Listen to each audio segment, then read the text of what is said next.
holding his tie in the Champions League final. The headline has been written. One. Well, I'm just going to the toilet. Be right back. Oh, are you kidding me? Are you actually kidding me? That's a joke, right? No, he's actually gone to... You fucker. Let's record. Oh, what the hell? Second short, Sullivan off his right. Oh, Chicane home. I do not believe that. Harry. Oh, this is getting better and better and better. It's Torres holding his tie in the Champions League final. The headline has been written. Hello and welcome to the V2 Football Podcast. I'm your host Shane Lees, and joining us this week we've got Richard Hero Hudson. Good evening. Nick Davey. Yeah. Good evening. And Anthony Kendrick. Hello, everyone. Chris Laffin. Evening. And on for the first time in months, it's Owen Meek. He's back. Hey. Hello, strangers. Hello. Right. You alright? We have got... Return of the Meek. Oh dear, that is tragic. It's some of the pitch. So I'm question master this week, so I thought I'd have a knockout competition, no, just for pride. So 2 semi-finals and a final. We did a draw before, and it's Anthony versus Hero, the first match. Owen, do you want to pick the question? Yep. You have Obi-Wan Kenobi nil. Goal Power Rangers. Or Teenage Mutant Ninja Skirtles. Can I just say, there is no way you basically just want to do a knockout so you can think of some more names as we're playing, ready for the new year. You spent far too much time coming up with those. I love Teenage Mutant Ninja Skirtles. That's Let's go for... Yeah. Which one do I want left? We'll go Goal Power Rangers. Goal Power Rangers. So basic premise, you have to say whether the teams I say are real teams or are they fictional teams. So Right. Anthony's first. So it's real or fictional. Mars, greenskins. Fictional. Fictional, yeah, they're from Futurama. Hero, yeah. dangerous darkies. Oh, are we starting to racism off quickly? Is this UKIP's?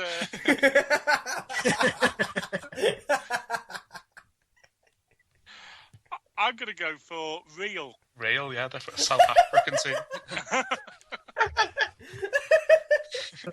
Anthony? It's not real. Team as well. Talk about treading the politically corrupt line, eh? It's Anthony, you got the Botswana Meats Commission FC. I don't think you'd make that. That's real. It's got because I don't think you'd be able to make that one up. Yeah, that's real. Yeah. Dying. Playtime Tigers. Pardon, sorry. Playtime Tigers. No real. No real. Yeah, fake. No, they are from the Bahamas. Oh my god. Rich has come up with a brand new true or false there. No real. No real. It's foreign Okay. false. Okay, raccoon sharks.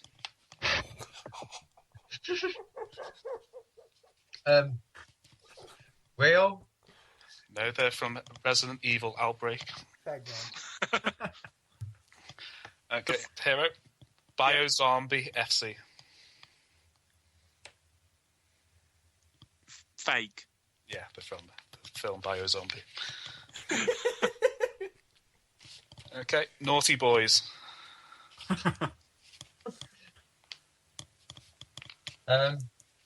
Real. Real, they're from Botswana again. Okay. I'm going Botswana there. Yeah, Botswana League sounds sick. Dynamo Bender. That's the name of a team, isn't it? That sounds sick. Botswana League. Are these in the Brighton League? Dynamo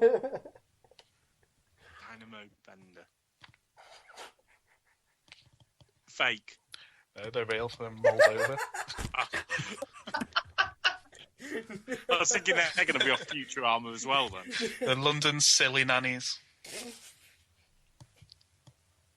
Fake. Fake, yeah, they're from Family Guy.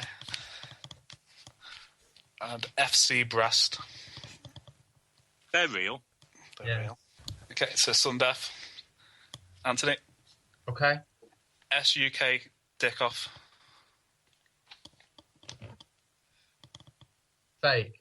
Fake, yeah. Oh no, the pressure's on me now. Joe Public.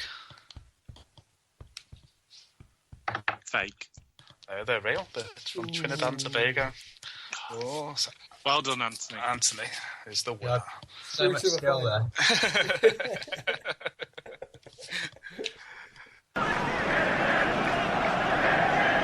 We're going to crack straight on, and we're going to talk about the big study that got released last night, 10 o'clock, a bit of a weird time for the BBC to do it, but the price of football. It's become a bit of an annual thing now, where the BBC does an in-depth investigation into how much football is now costing the fans. Unfortunately, they only do counter in match day costs, so if it's match-going fans, rather than, the prices of television package deals, which is obviously now dividing up, and it's costing more and more. So it's focused on match-going fans.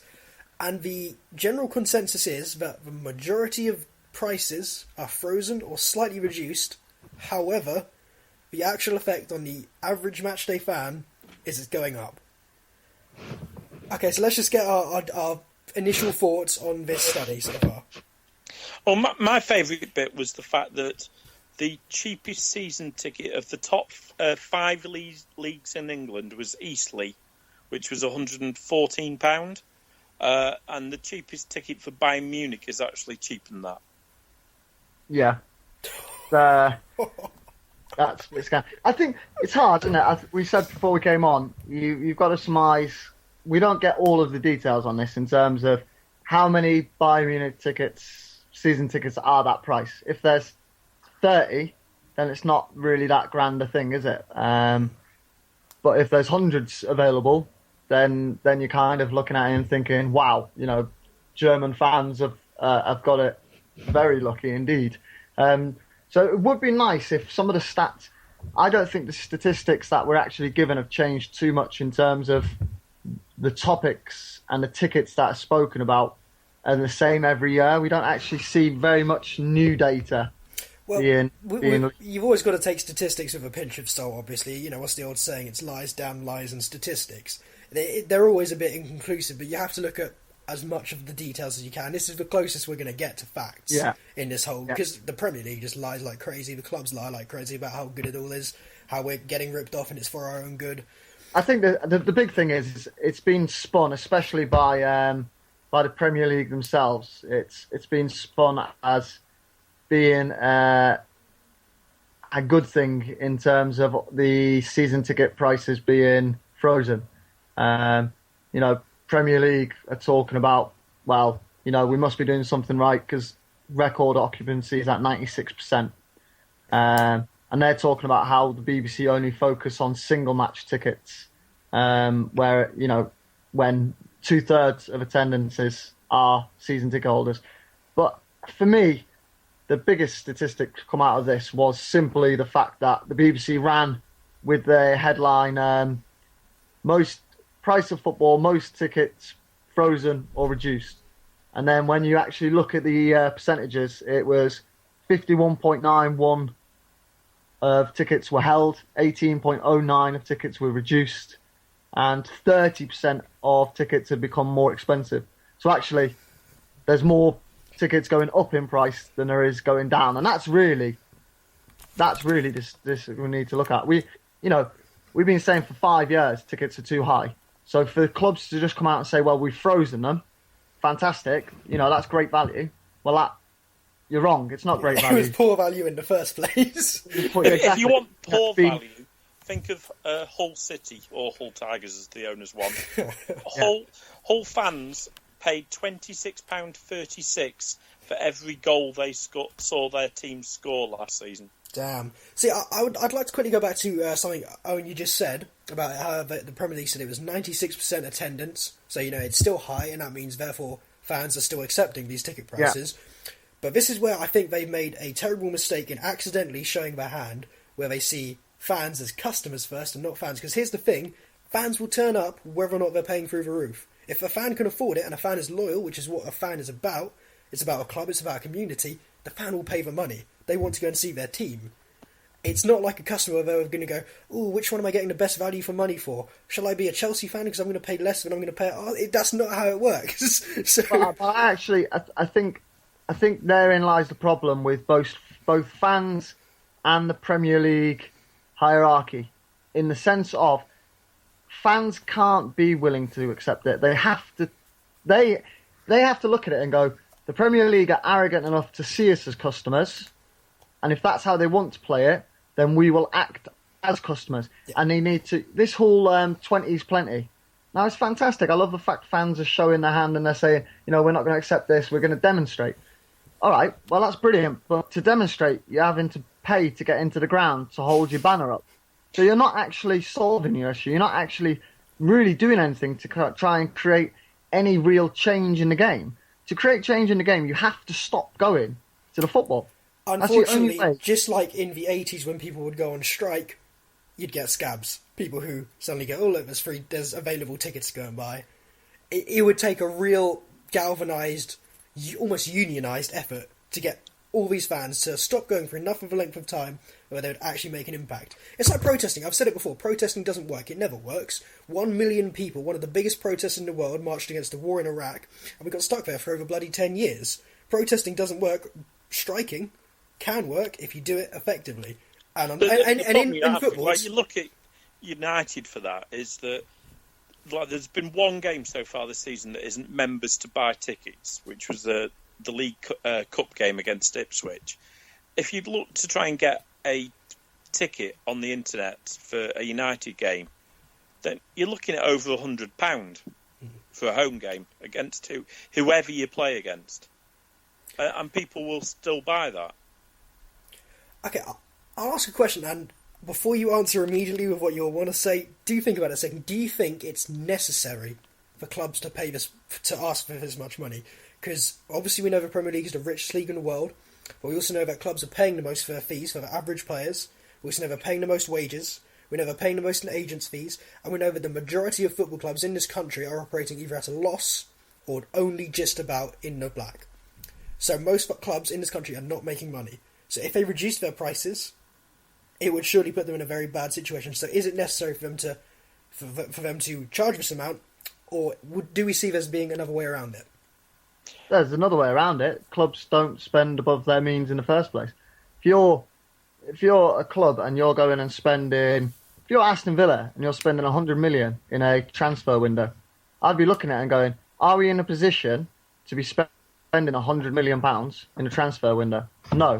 In that sense of it, well, yeah, but then the fans turn around and say, "Why are you not buying anyone?" Like you look at the Newcastle. But then what? For what? For them? But no, I know, I understand that, but just in terms of Shane's question, you're suggesting there that the first place clubs need to look to make money is ticket prices.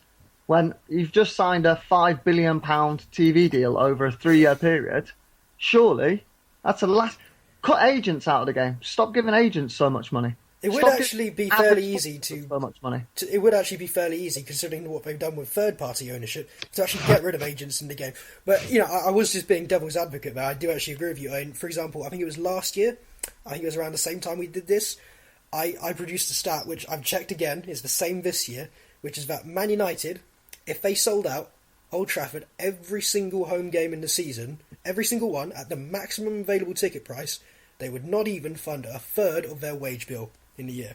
So that's how much a dent ticket prices is making in terms of the actual expenditure of clubs. The thing is, though, that they know if they can charge it. Until people strike, they can charge what they want, and people will turn up and pay it. Yeah, it's essentially the matter of they know they can do it. They don't need to. They know they can do it, so they will. They're running it like a business, so that's how it's going to work. Okay, but let's talk about change. Can I just say on it, though, that my two boys have never been to watch a competitive Man United match yet because of how much they charge. They've seen a couple of friendlies because, for that, it's adults at £20 and the kids are usually like £5 or a tenner. So that's manageable. But because of how much they charge, I refuse to go and take them, because it'd be £100 for the tickets, then another, say, 40, 50 quid for the food and transport for the day. I cannot justify spending £150 for a day out. That's the thing, isn't it? And that's a sad indictment of football there, that you've just said that you have yet to take your kid. You know, I could imagine if my dad 20 years ago couldn't have taken me to see a football match because of the price, he would have felt horrendous, because it's something that as a father and son, you know, you do. That is when you're growing up. That's what you're supposed to do. You take your kid to watch your football, your local football. It's the grassroots of football, isn't it? And it is. It's in danger of losing that. Okay, so we'll talk about change. So we've said it's very bad. We've said, you know, this isn't good at all. I think everyone kind of knows that at this point. I think even the Premier League knows that at this point. That's why they're not even really bothering with their spin these days. They're just sort of saying, you'll keep paying it. How do we change this? How does this get changed? I think there has to be certainly a lot more to attract families to come to the game. Like I said about how much it would cost for me and the two boys to go. I wouldn't mind paying a full price ticket for myself, as long as my two boys could get in at a very reduced rate. Yeah. Well, I think what you've actually touched on there is a different problem, and this is one that isn't necessarily responsible by the people in football, but it's something they're not taking into account, which is the fact that every other cost in people's lives now is going up. Inflation is down to 0%. That's good. Inflation was never that high in this country, so it never made a big difference. But the average cost of living is going up. The average wages are relatively going down, not going up. Wages are going down. The average rate at which any kind of goods is increasing. The price of meats is increasing. Meats, something as basic as that. Everything is going up in money, which means people have less and less money to spend on leisure activities, like going to see the football. Therefore, football has to respond to that. It can say, we don't need to charge these prices. The butcher needs to charge his prices for his meat, otherwise he can't keep selling meat. We don't need to keep charging our prices to keep letting people see football, because we already have the money. Therefore, we have to address this and set the juice. If you're a football club, and you're running a football club as a business, which they all do now, you look at other businesses, globally, internationally, you know, locally, if they're all increasing their costs, then football clubs are going to look at it and go, well, that's what we need to do as well. So in that sense, there's not much they can do. I agree that more incentives need to be put out there for people to go to games, especially to get kids going there, younger kids going there. For me, the biggest thing for me with the football stuff actually is ticket prices. I think directors at all clubs know what they're doing. I think they know that fans are going to pay to go and see the game. But there are ways you could make football cheaper. You could reduce prices in the stadium for food, for drink, for match day programs now. £3.80. £3.80 for a match day program. Football kits, the price of to get a full Man United kit for the season, socks and everything, £116. £103 for children. £103 for children. That is absolutely scandalous. And that for me is that's where the warning signs need to already start flashing. Because if fans don't try and put a stop to it now, then they're going to spiral out of control, as they already have done with ticket prices. And you could argue they already have spiraled out of control. But I could imagine the way it's going, give it 3 or 4 years' time, you'll be paying nearly £200 for a kit. And the worst thing is, there's 20 clubs in the Premier League, yet there was 50 kits in the Premier League this season. Well, it's every single year now, isn't it? But United launch 3 every year now. I can luckily get them off the back of the lorry for 20 quid. It used to be 3, didn't it? 3 if you were competing in a fair amount of tournaments, and there's a chance that you're going to be where your second kit is the same as someone else's. Now, you know, Champions League teams, they used to have 3. Now you'll have 3 any given day of the week. Any team will have it. I think it's Norwich have got 3 kits. They're almost all the same, but they're just slightly changed in terms of the order of the colours and whether they go across or down. Yes. I'm going to go to a point you just made, which was about the spiralling costs. And there is actually an explanation for that, because football is what we call, and I'm going to go slightly technical here, football is what we call a macro economy, in the sense it is an economy which, by and large, isn't actually responsible for anything outside of football. The money in football, for example, we had a recession since 2008 for several years. Football prices just kept going up. Prices inside football kept going up. Transfer costs, agents' fees, wages, everything increased for everyone in football. So football is an economy in of itself, and what happens outside of football doesn't really affect it. So the prices that come out of football, like matchday tickets, goes up relative to the cost of football, not relative to the outside economy. So people's money goes down, the cost of living goes up, but the cost of football still goes up even higher. So there is an explanation for that. But let's try and go back to how do we actually change it. Do we see a way in which realistically, or perhaps even unrealistically, this could be changed? The English league continues to get shitter and shitter. I think they've got marketing people for, say it's the most entertaining league in the world rather than the best. Yeah. I don't think there is. I think it's at a point where we reached a point now that the only way it'll change is if you have that natural life cycle where something's got to come to an end at some point and then begin all over again. And you hope you learn from your mistakes, but human beings in general don't do that anyway. So I don't think I think the problem you've got really is will teams really bat an eyelid if, even if clubs had 5,000-6,000 drop in attendance across the board in the Premier League, would teams really bat an eyelid when they've got £5.8 billion coming in from TV money? I'm not sure they would. No, it's like I said before, the annual revenues from tickets at Man United doesn't even cover a third of their wage bill. Yeah. How much do United get in a year from the season tickets then? Because I remember a couple of years ago there was a thing that said, I remember the Wigan chairman, Whelan, said that from their entire season they got as much in their gate receipts for every single game as United got from one game. I accidentally crossed off the Word document where I worked it all out, so I haven't got that up. I'm going to have to quickly move on from that a little bit then. But like United with like just 3 sponsors of Chevrolet, Adidas and Eon get 150 million a year from them 3. Yeah, and we've also got to take into account how super massive Man United's wage bill is. But I want to talk about solutions, because for me, there's one of 3 ways it can change. The first is fans. So fans have enough momentum in of themselves, because they are the customer base, that they can change things. The only way they do that is completely unionise the fan process. By that I mean everyone boycotts for at least a week, or at least sort of a game week worth of fixtures. So 7 games, no one goes. Not realistic, not going to happen.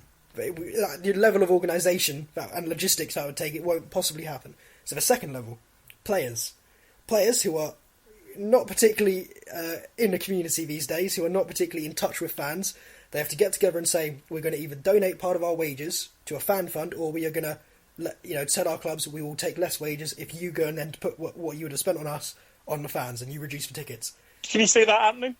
Players will not do that because it's like the Newcastle problem. We spoke about this a few weeks ago. There's no one from Newcastle in there anymore. There's no one in touch with it.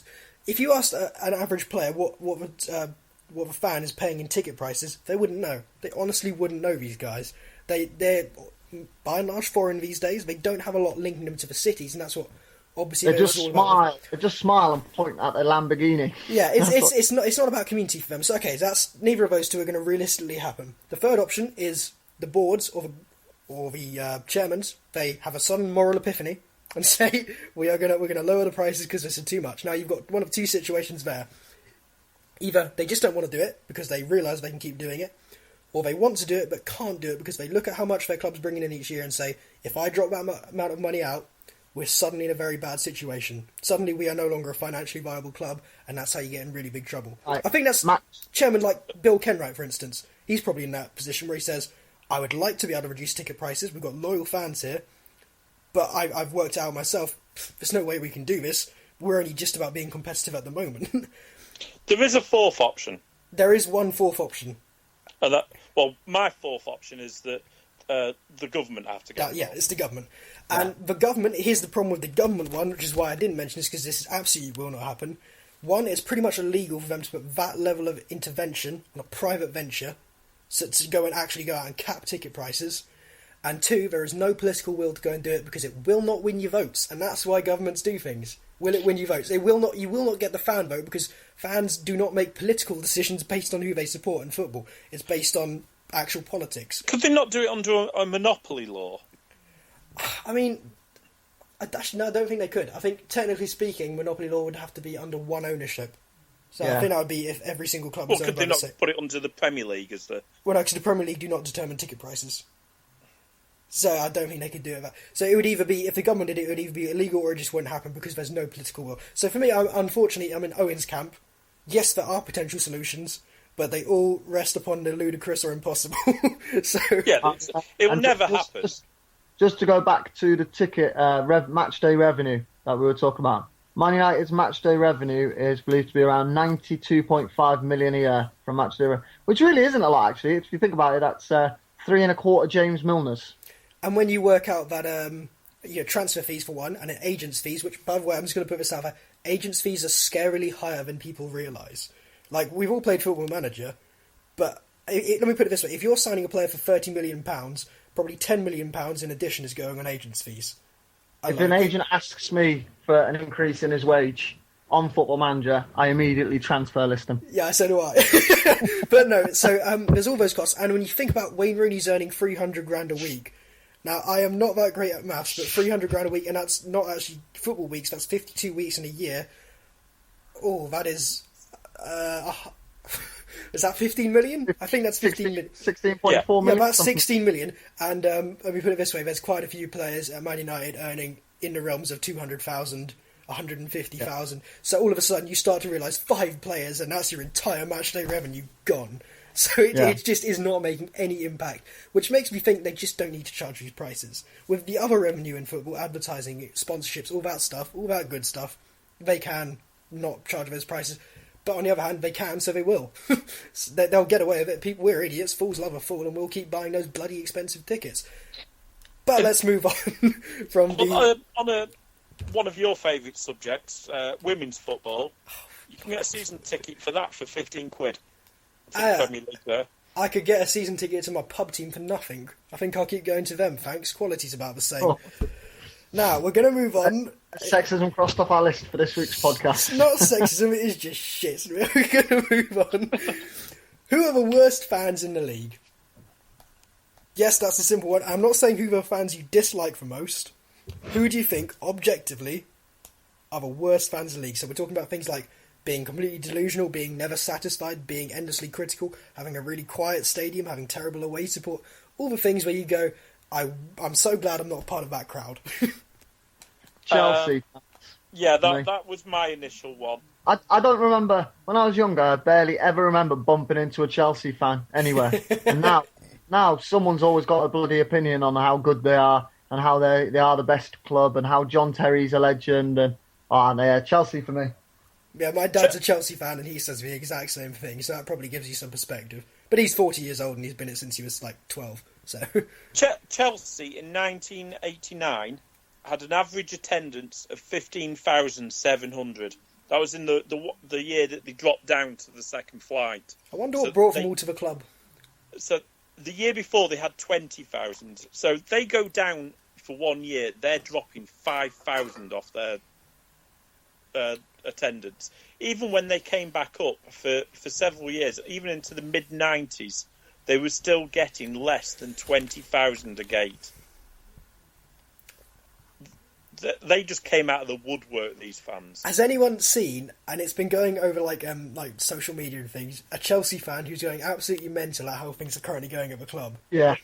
And that for me is the epitome of why Chelsea fans are utter shite, because it's like 8 bad games. You won the league last year, you're still in the Champions League. What are you chatting about? If I was a Southampton fan, I'd kill to be doing that badly if I had won the league the week before. That is just crazy. Like, he's actually like screaming at a camera for 8 bad games. Doesn't hold back at all, does he? No, it's like, God, there are fans who are getting relegated just about every single other year who have less gripes with their club. Get some perspective, come on. That's for me. That for me are the worst fans. I think any fans. It doesn't have to necessarily be a club. To be fair, it's just a band of fans who have no perspective on what their team really should be achieving. and their perspective skews completely as soon as they have a moderate bit of success. So I just want to compare them to sort of Man City, because Man City are another team that's, a lot of people said, suddenly gained a lot of fans overnight when they got the money in. I'm not sure. Yeah, I'm not sure. Well, I believe I remember watching Man City when they were in Division 1, and they were still I was getting... just about to say, when they went down 2 flights, and their average attendance when they were in what is now League 2, League 1, was still an average of 28,000. Yeah, they always had a fairly good support, didn't they, Man City? And Yeah. I don't actually think they have that much of a Chelsea. big support these days. Yeah, they actually went up. When they were in the top flight in 1995, they had 22,000. Yeah, a couple of years later, they're actually gaining 6,000 fans, being 2 leagues lower. Ticket prices dropped, you see. Can't knock the City. Okay, I want to put one out there. Tottenham. I think Tottenham fans are among the single most deluded fans who just believe they should be very successful, and as far as I can see, have absolutely zero basis for it. Like, if you're Arsenal, I can understand why Arsenal think they should be a lot more successful than they are, because they have actually the players for it. I can understand why maybe some Liverpool fans think they should be successful because they have the history for it. Tottenham, what the hell do they have? Well, They've never had a Tottenham great have crop bit of players. history. They were the first English club to win the league double for how many years? And Coventry were one of the founding members of... If you go back far enough, everyone was good. Bradford should be in the Premier League. They were good at one time. Tottenham had a very good team in the early 80s as well. Yeah. That's almost 40 years ago now. It's It's closer to 40 years ago now than 30 years ago. So. The first ever game I attended, because my dad was a Spurs fan, was Spurs versus United at Old Trafford, and he took me along to try and get me to watch Spurs and support them. And United beat them, I think, 3-1. So it was like, I'm supporting them instead. It's a good job I didn't do that, because the first game I went to watch, my dad took me to, was Middlesbrough getting beat 5-1 by Luton Town. First one I went to see was Southampton v Anderlecht, so luckily I didn't go and end up being a Belgian fan. But you still would have been able to fly to Belgium every week, watch your team, 4 cheap now. Probably, actually. Well, no, I think Tottenham fans seem to expect every year that this will be the year they get in the Champions League, and end up just perilously disappointed that they finished about exactly where they finished last year. Like, they're one of the most consistent clubs in the league in terms of finishing 5th and 6th. Shit, who else, apart from the top 4 clubs, if who your team wouldn't though take finishes 5th or 6th most years, you'd hope that they'd take that step up and just manage to sort of crawl the way up to the 4th spot. Yeah, but you have to be objective enough to realise however much they're improving, the teams above them are also improving at a better rate. Yeah. It's the glass ceiling thing. But As a Southampton fan, I've like, identified you that. you get United plummet down to 7th one year, then you suddenly get Liverpool plummet down again. So it's like all the rest is going topsy-turvy around them, whilst they just remain in that 5th, 6th spot. I don't know, I just think Tottenham have nothing to complain about. As a fan who's gone down to the Championship and League One and then back up and then we've had a good year and then, God, we sell everyone. Shit, I would kill for the consistency of, just above average finish the Spurs get. You speak to most football fans, those who really... Fans who are banded in a group of good fans, fun fans, enjoyable fans, those who support roller coaster teams. I think if you're a supporter of a club who... I wouldn't say stagnate, but that's as a Tottenham fan, that's probably how you'd view it. You stagnate, you remain consistent but not spectacular. There's nothing exciting about your season particularly. I think those fans tend to be the fans who moan more when they're not getting any worse, but they're not getting any better either. Whereas if you're a fan of, say, Middlesbrough, for instance, we've had some absolutely phenomenal times mixed with some incredibly dark, sad, depressing times. And I think that roller coaster of emotions is enjoyable in the sense of you never get bored of following your team. Yeah, you've got nothing to moan about because something's always happening. I think you form a stronger bond with the club because of that. Okay, I've got 2 more I want to throw out, and Richard, this was one you wanted to talk about, Liverpool. Because you seem to think Liverpool fans are quite bad. There's a few things with Liverpool fans. Firstly, they're from Liverpool. The victim mentality at times, and not in regards to sort of tragedies that have occurred and such like, but more in regards to like when the Suarez incident, which rankles with me that it was everybody to blame apart from him. Yeah, which Suarez incident are you talking about? And it's funny we have to actually say that. Are you talking about the Evra one? The Evra one in particular. Yeah, that was a joke when the Liverpool players marched out in Suarez shirts. And you got Glenn Johnson there just seemingly having no idea what's going on.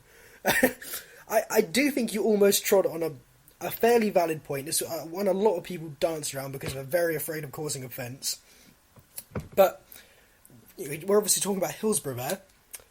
And of course there was a whole bunch of absolutely terrible stuff that happened around that. There was the conspiracy and all that. But at the same time, there was almost no acknowledging responsibility for Heysel. No, I think that's very much just brushed under the carpet. Yeah, and you can't say, God, we were absolutely done so wrong, by all this stuff, and then say, oh, well, that's just how sometimes shit happens when it comes to killing foreign fans. And that's what happened. Yes, it wasn't murder in the technical sense, but I mean, when stuff like when there's sort of inconsistencies there, you can sort of, from another fan's perspective, you can sort of go, sometimes you just need to not talk about it quite so much because it's every single year. I think that's risking getting a lot of ire.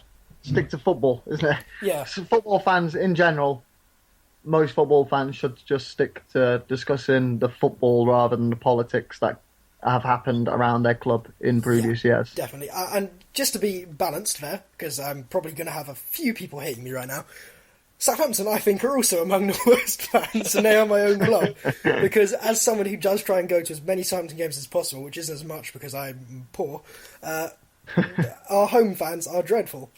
They are absolutely terrible, and there's a lot of fans who seem to think we should be doing a lot better than we are.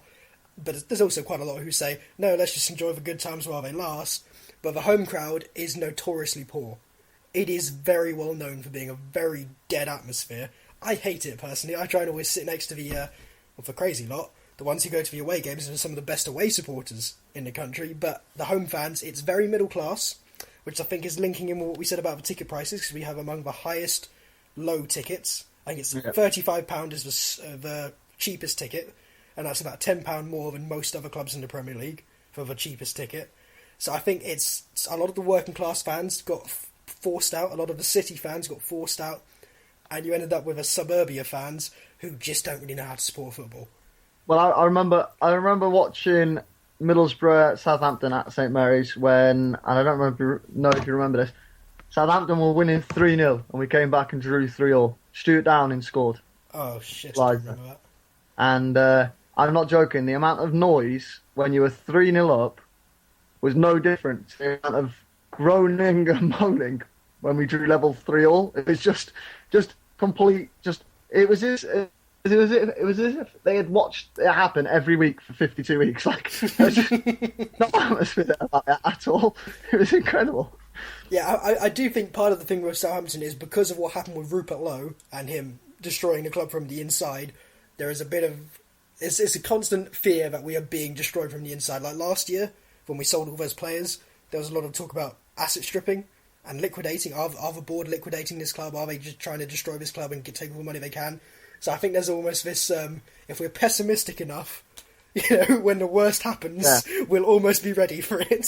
So, okay, we'll move on from there, because we've done quite a lot. I do like from this section that, as a United fan, you've probably generated more heat from Liverpool fans than I did. Yeah, like I said, it's a very careful topic you have to try and... I do think it is worth touching on, because it's done in the political field. We break ground on this podcast. Yeah. We're not afraid to talk about anything. Also, the majority of our listeners are United fans, so I'm probably not in too big a shit. It's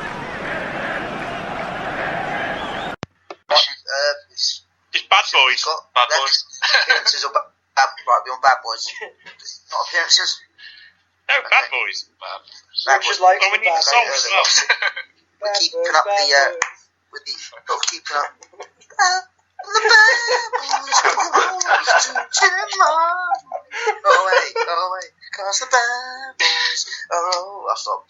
Yeah, okay. You just took the wrong song. I think you definitely should have just got the music. I think you could die in two terrible songs. Alexander Burke song, isn't it? Alexander Burke. Silence. That's in a bad There's, voice. I think there's only you, Nick, that when we do the bad, we ask about singing Bad Boys, you do the Alexandra Bird.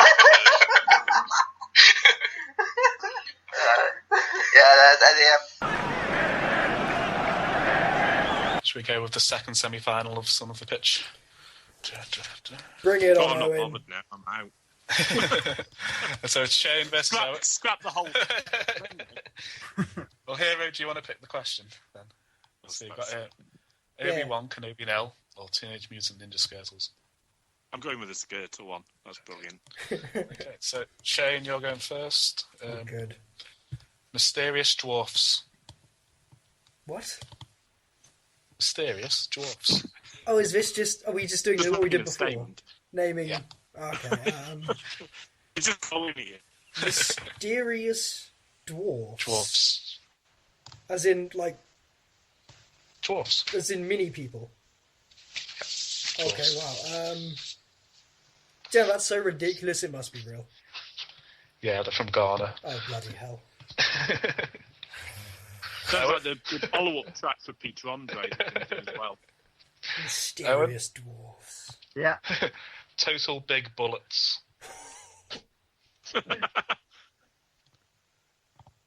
That's got to be fake. No, that's real. They're from Malawi. Oh, what's it with the African, like, naming teams? It's just crazy. I reckon those Dangerous Darkies up there. Shane, you got the New Orleans Clown Punchers. Clown punches. Yeah. That reminds me of something I did on a birthday once. New Orleans Clown Punchers. No, that's not. No. No, they're from they're one of the teams in dodgeball. So. Owen, Insurance Management Bears.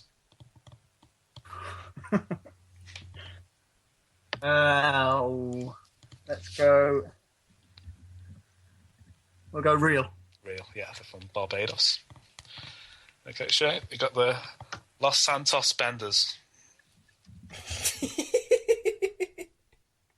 I'm sorry, I'm so childish.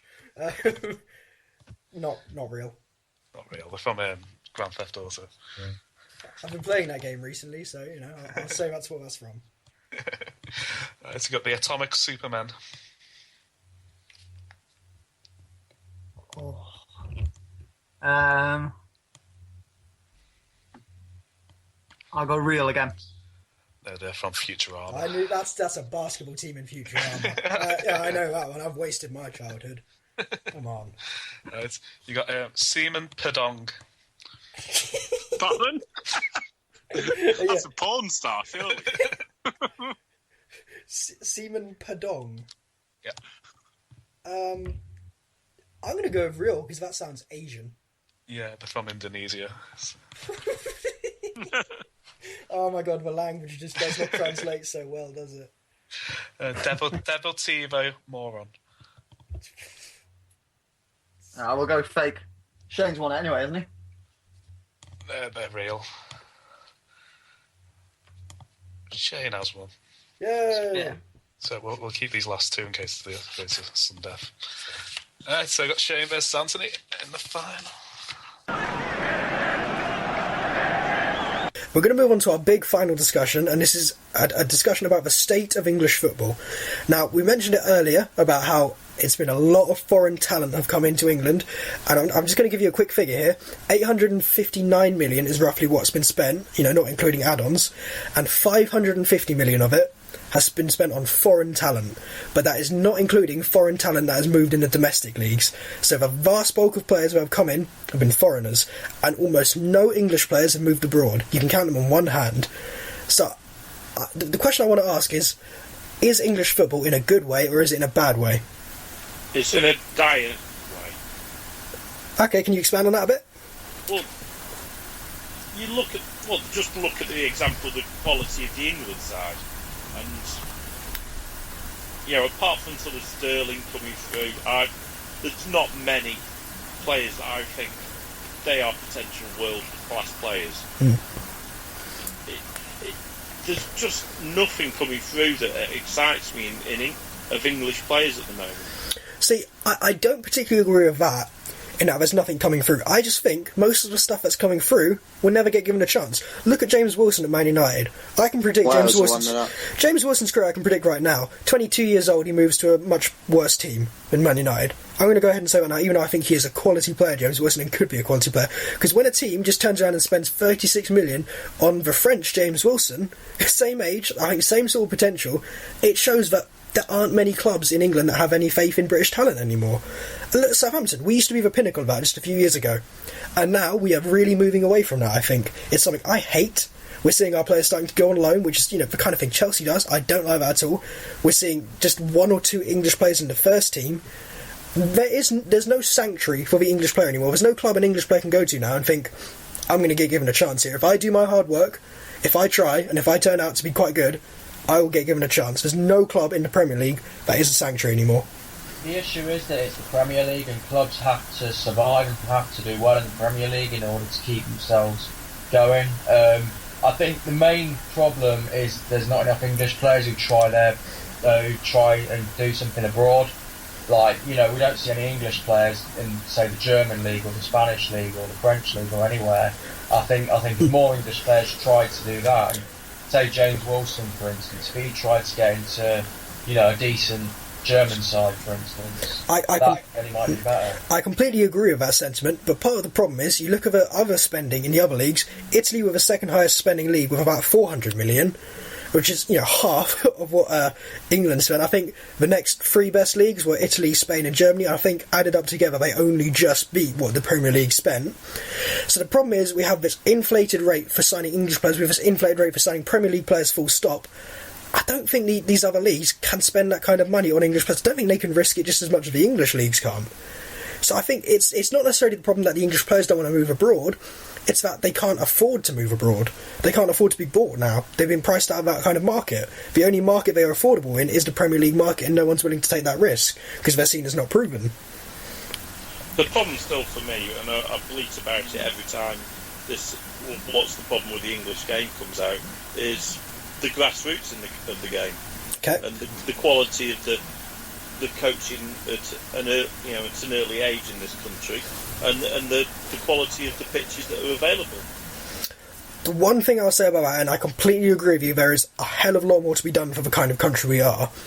The one thing I'll say about it is I do think we are still, as a nation, in the top 10 in terms of grassroots level of football, in terms of development level of football for young players. Oh yeah, if you compare it to sort of a Brazil and stuff where they're playing in the street with cans and stuff, then yes. But if you compare it to our main rivals in Europe, in Germany and Spain, then we're light years behind. Yeah, definitely. But we're at a level where. Sorry, Anthony, go on. Okay, go on, sorry. Yeah, okay. We're at a level where I think we should definitely be producing more than we are. I think the problem isn't the development stage. I think we are producing enough of a volume of players and enough of a quality of players that they are good enough. I think they're hitting the ages between 16 and 23, and they're just not getting given a shot. Because you look at the English players, look at the likes of Harry Kane. I think we have a big problem in finding the Harry Kanes, which are players who are very good when they're given a chance. They're given just 6 or 7 months and they prove themselves. But most players aren't even getting given that sort of time in a team, because the clubs can just go ahead and say, right, we could give this player a shot. If he doesn't work out, we're going to get slated for it. We can go around and spend 10 million on the player from the French league. He'll probably be alright. He'll at least do us over. I just think we're lacking that in-between stage. I think youth development needs a lot of improvement, but not as much as we think it needs. It's actually getting them into playing games at a high enough level. I think that is the big problem. I think the managers, though, they have, they've got to watch out for their jobs. If it was my job on the line, and it's take the safer bet with some, say a striker who's scored this many in the French league, or this guy who's done well for my under-21 team, I'd pick somebody who's proven himself at a higher level. It's my job on the line at the end of the day. I think that's a big issue, the fact that managers can get sacked so easily. It's like you've sort of inferred with it with Ronald Koeman earlier. If he knew he had he was going to be there for the next 10 years, then maybe he would act differently and maybe be a bit more inclined to ensure the English talent progresses a bit better. Well, yeah, there we are talking about a problem in football, and it is a problem that exists across the football world, is short-termism in football. Because, yeah, the people in the board, the chairmans, they're looking at us and going, we just need to make money. We need to make money, we need to be profitable, we need to stay in the league, we need to maybe try and qualify for European football. They're looking at all of us and going, we have to have proven quality right away. We can't afford to... If you stagnate in the Premier League, it's going backwards. It's not just staying still. You are getting worse because everyone else is getting better. So you have to keep improving every single year. And I think managers have the same problem where they're going, we have to keep improving, therefore we can't take the chance.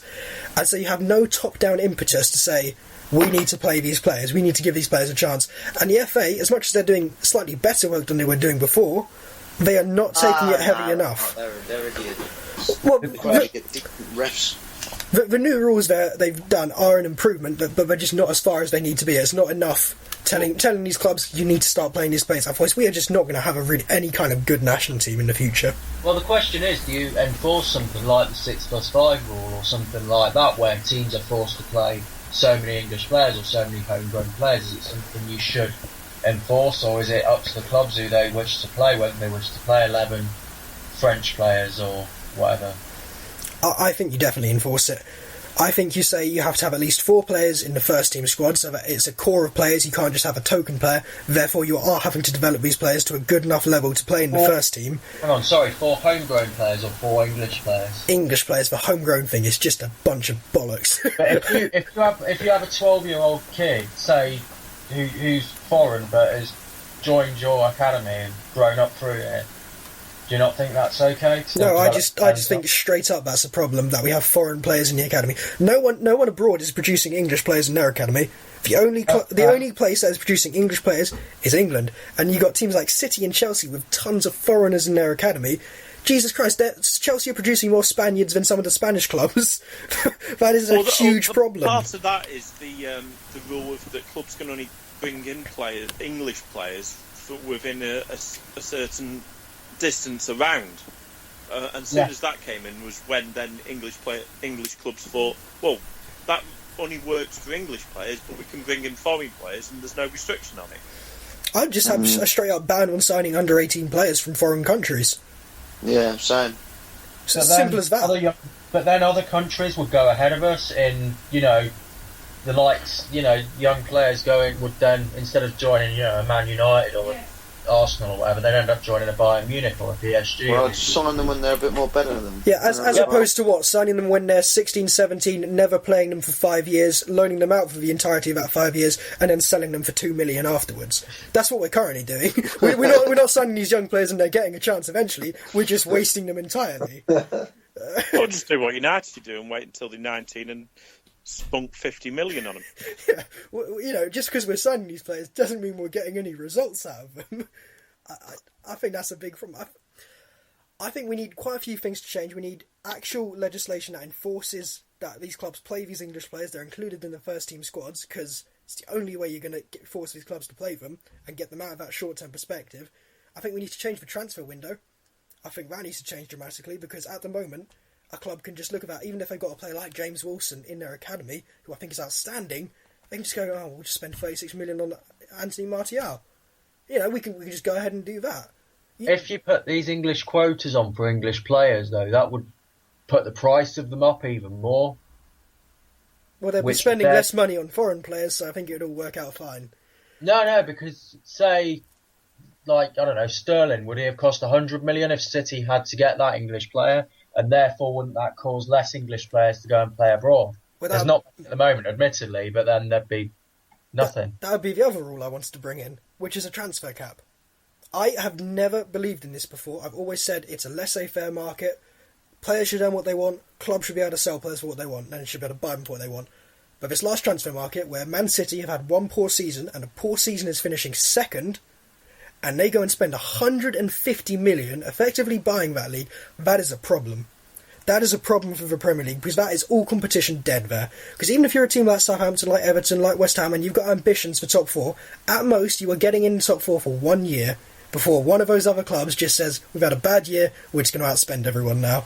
We're going to buy the best players across Europe, that's it, done, we're guaranteed top 4.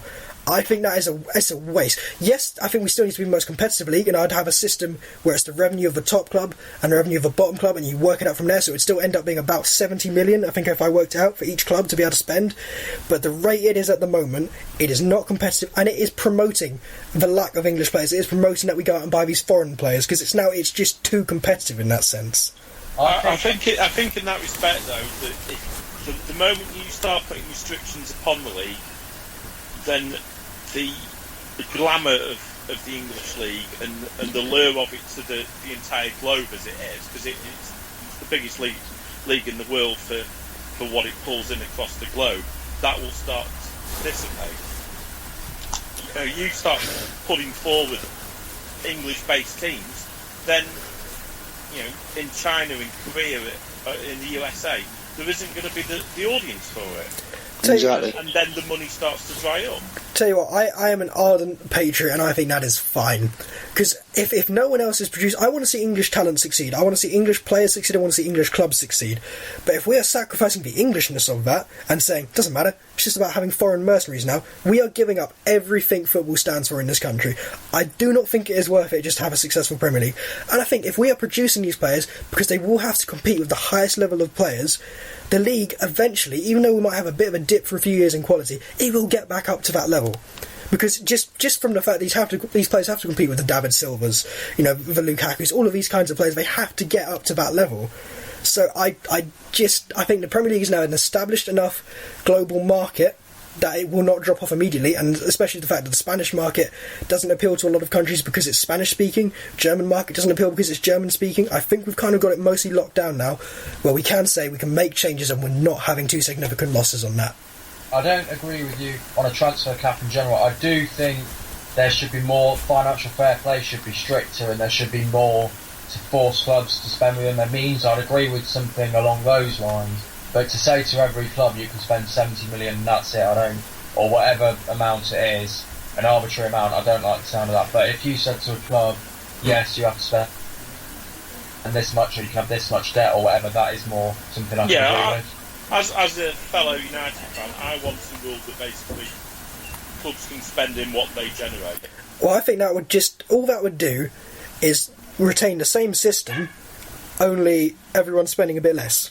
That's all that would do, I think. I think we've got to the point now where we have to cap it off. And, it wouldn't be arbitrary. It would be, you look at what the average, revenue of Premier League clubs is, and you say, we balance it around there. I just think at the moment it's gone too far. It has gone much too far, because we talk about, the Premier League being the most competitive league in the world, and I do think it is in the sense that the clubs have the best players, but it's a free-tier league, and that will never change. I can't see a single club in the Premier League long-term breaking into the top four outside of a traditional top four. For 5 years in a row, can't see it happening at all. And I think that's just a problem. City were never a part of the Big Four. And then they got all the money in the world, and before financial fair play rules, and managed to outspend everyone. Football has become a matter of money. It's not a matter of the sport. It's not a matter of sportsmanship. It's not a matter of fair play. It's not a matter of who's the best at football in just the purest sense. It's not a matter of developing players yourself. It's not a matter of values. It's not a matter of community or of a club. It's a matter of money. And I'm sorry, if that's happened, sport has lost all its soul. And what the hell are we doing then? Football lost its soul like 23 years ago. Well, let's take it bloody back. No, that's when it started, according to Sky Sports. That's when football started. Yeah, it started losing its soul. Yeah, but there's no reason why we can't take it back, because I think English football has got into such a state now where we aren't succeeding on any fronts. Premier League clubs aren't succeeding in Europe. English football is not succeeding in international level. If we're doing all this to make this the most competitive league in the world, but we're not having the most competitive league in the world, what the hell is this all about? But the moment that you start making the league worse, then every single fan of the game, apart from yourself in England, would moan about, the English league's getting shit. And they'd still watch it because it's the best marketed league in the world. I'm sorry, people say, if the quality gets a bit worse, advertisers have made the Premier League as big as it is, not the players. It's been effective marketing. I think we're at the point now where it's established enough we don't have to worry about that having as much impact as a lot of people think it would.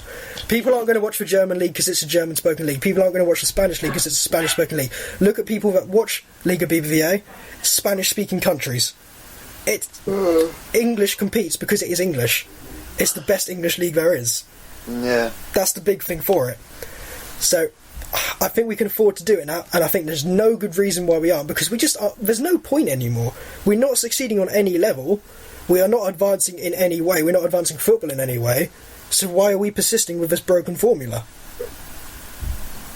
I think the only reason to is for the national game, and as a United fan and a lot of other now fans of clubs in the Premier League, the national game is just a secondary thing. Oh, but that's so sad. That is so sad, is it not? I completely agree with you, Richard, actually. We were having a debate, actually, about whether you'd sooner see your club win the Champions League or whether you'd see England win the Euros. I'd sooner see England win the Euros. I've said it before on this podcast. I would rather see a successful England team than a successful Southampton. I'd rather see Southampton producing a load of quality English players but not succeeding as a club, but making England succeed. I think if we've gotten to the stage now where we're saying club is more important, with all the problems that we have in club football, with just the money and the mercenaries and the diving and all of that crap, and we're saying club football, oh, that's the one that really matters.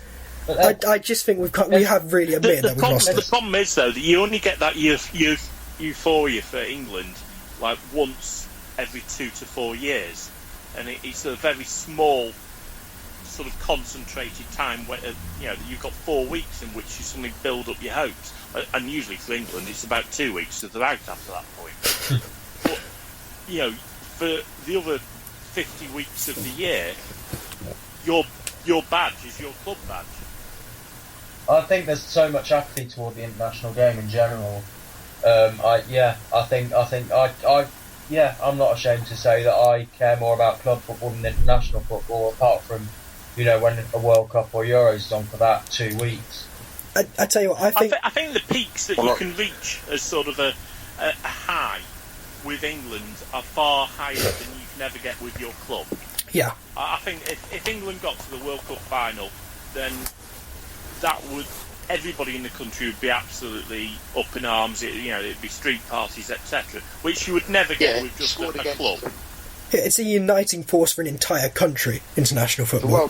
The World Cup is awesome as well. Also, then it's also it's just brilliant when the whole pub's supporting the same team as well. Rather, obviously, if they don't pub and watch United, there's only a select few in there. But when you're watching England, the whole pub's round. Everyone's sort of cheering on England. I think it's just brilliant. But it's such a small window in which that happens.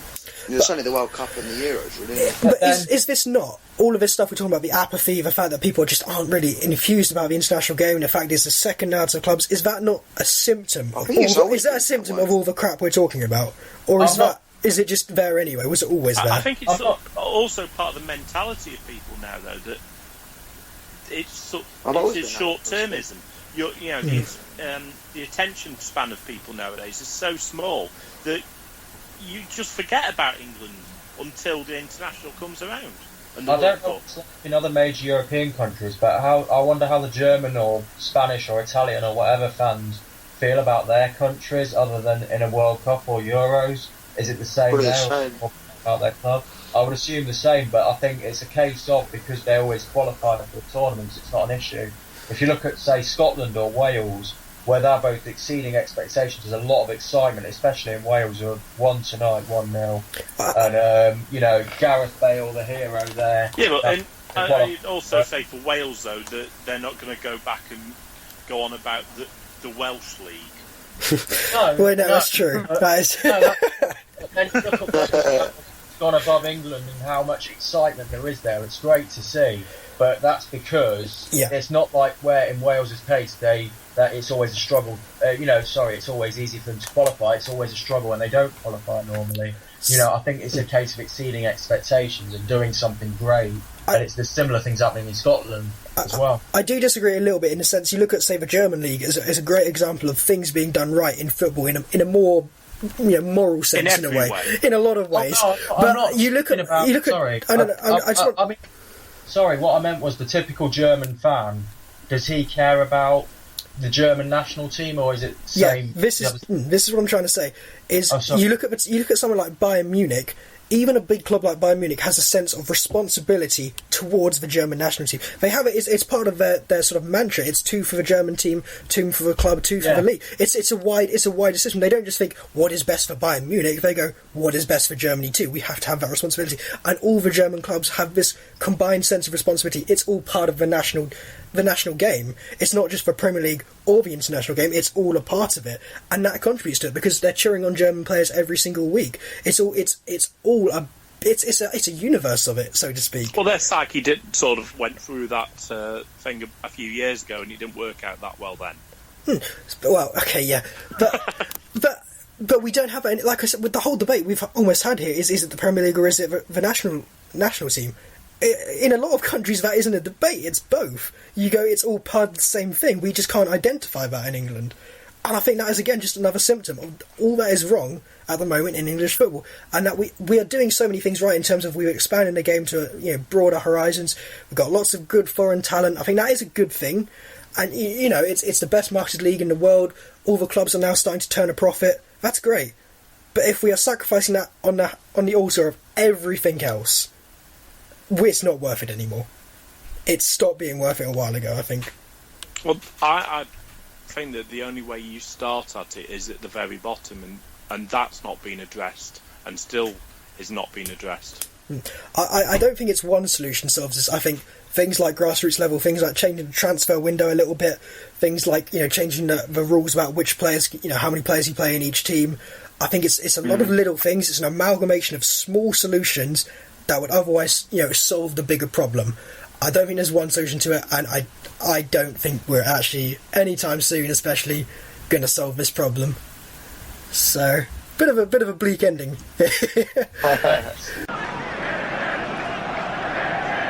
So it's time for the final of Silver Pitch. Anthony versus Shane.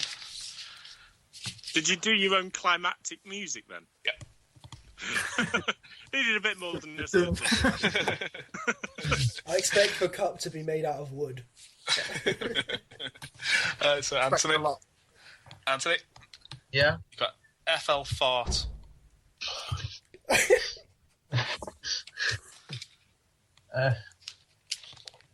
No, the fake. No, it's a real. They're Norwegian side. Oh my god. Right, Shane. Stool bend turtle heads. Stall bend turtle heads. Yeah. That's got to be real. No, they're from the Cleveland show. Damn it! I was thinking you just couldn't make it up. Turtle head like when you're having a poo. Yeah, I think stool bend is a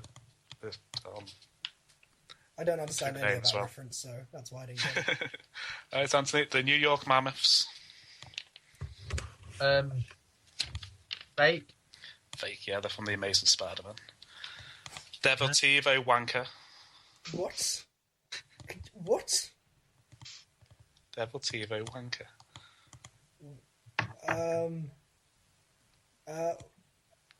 As in wanker. That's in Wanker. He's just actually saying the first bit of it, and then the rest is just what he's telling you. All right. Real then, yeah, real. Going real. Yeah, they're from Peru. So. Oh, we should teach these people English. They'll learn the error of their ways. Anthony, Wanky FC.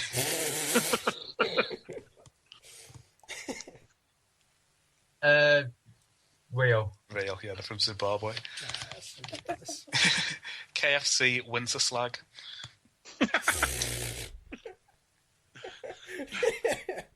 Is that the new meal deal? Real. That's just the name. That's just the name of the girl who hangs around that local KFC. Yeah, they're a low league Dutch team. Oh, come on! Liberty City Beavers. Fake, because That's got to be Grand Theft Auto. That's Grand Theft Auto, yeah. Six Bulldogs. I feel like you haven't ended that sentence. Do they go into a bar? Six Bulldogs, yeah. Six ball, not bull. Six ball dogs.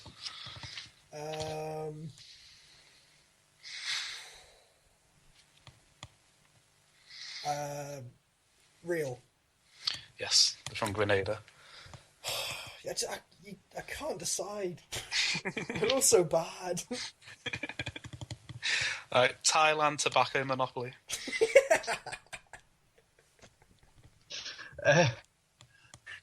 Ireland. That's ridiculous. That one. It's so ridiculous. It must be true. Yeah, they're from Thailand. Oh, come on. Okay, there. And Shane, Motor City machine guns. Oh, that's got to be like an entire team of. Well, actually, no, I can't say that's racist. Not real. No. They're a TNA tag team. Yeah. So congratulations, Shane. You're the winner. Well, they're not a TNA tag team anymore. Oh, they were a TNA tag team. The two we didn't get from the first round were Naboo Dirty Yellows. Naboo Dirty Yellows, sorry. No. No, they're from Bedknobs and Boomsticks. And SC Foot. It's got to be a German team, hasn't it? Yeah, it's a German team. I don't know if this is a good thing that I've won. I feel like this is a bad thing. It's not really any skill involved here. That's why I thought it'd be a bit of fun. Yay! So congratulations, Shane. Yay! We are going up. I said we are going up. Says I Talk played. a little bit about cartoons. Have you seen the new Bob the Builder? No, I haven't, and I don't intend to. I'm 21. It looks like they've put a baby's head on a man. Not another Nick singing session. Right, okay, And he fixing Bob. Bob the Builder's gone like operatic here. Okay, right. He can scoop Mark and Dizzy and roll it through. Bob and the gang have so much fun working together to get the job done. Bob Thank you for joining us this week on the V2 Football Podcast. Please check us out on Facebook at V2 Football and on Twitter at V2 Football. That's goodbye from me, and I'll see you next week.